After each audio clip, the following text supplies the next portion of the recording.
แล้วมาอธิบายคำว่าจัตุรงคสันนิบาตกันสักนิดหนึ่งเนาะจัตุรงคสันนิบาตครับมันคือเหตุการณ์มหัศจรรย์4เหตุการณ์ครับที่บังเอิญ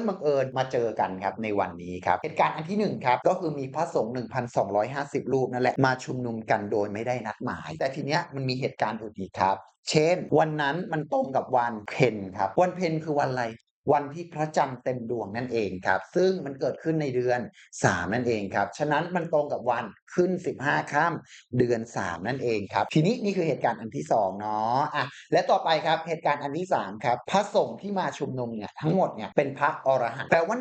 1,250รูปเนี่ยคือเป็นพระที่บรรลุธรรมแล้วคือเข้าใจหลักธรรมโดยถ่องแท้แล้วครับฉะนั้นครับนี่คือลักษณะอันที่3ครับของวันจตุรงคสันนิบาตครับและอันที่4ครับคือเป็นเอหิภิกขุอุปสัมปทาครับหมายความว่าอะไรเป็นพระที่พระพุทธเจ้าบวชให้เองกับมือนั่นเองครับนั่นหมายความว่าพระสงฆ์